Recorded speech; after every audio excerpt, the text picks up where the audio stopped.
Hello, my name's Helena Watson and I'm a director at KPMG. I'm here today to give you an update on the latest from the International Sustainability Standards Board, or ISSB. It's our last update for 2022. So, as the ISSB met in Montreal, for me, they had two clear objectives.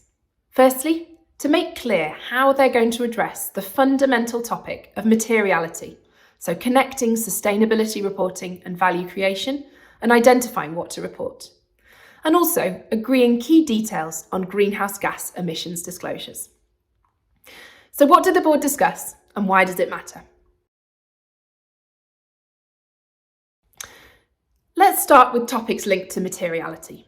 So firstly, they actually agreed how they're going to describe the scope of sustainability and clarified its link to value creation. This was also a key feature of Emmanuel Faber's speech at the COP15 Biodiversity Summit in Montreal.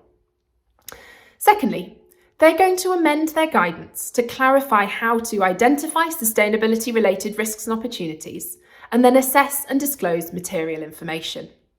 They're going to give guidance on a process that companies can use to do this.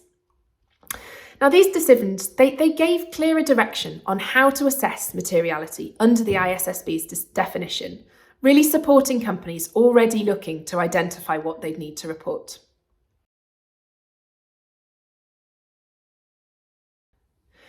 On the climate proposal, the main discussions were about greenhouse gas emissions. So that's looking at general measurement and disclosure details, reliefs associated with Scope 3 emissions, and then emissions of financial institutions.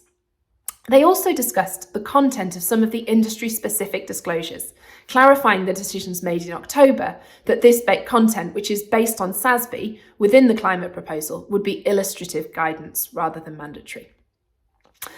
Well, let's look at some of those Scope 3 greenhouse gas emissions disclosures then. So they were really discussing how to support companies to give Scope 3 emissions disclosures. They'd already confirmed in October that these would be required. So examples of that is they're going to give some short-term exemption from providing these disclosures after the effective date. And also, they're going to give a framework for ways of measuring Scope 3, really aiming to make the topic more approachable for all types of companies. Moving to industry-specific requirements, I mentioned financial institutions. What they were doing here was really clarifying the requirements for companies with activities in banking, insurance, and asset management. Now, unlike the other industry-specific materials, which are illustrative guidance, these ones are going to remain a requirement. So, there were some really big decisions made this month, with the board revisiting some fundamental concepts like materiality and greenhouse gas emissions. They do still have some areas to discuss in the new year, but it's clear to see the progress that's been made since they began discussions in September.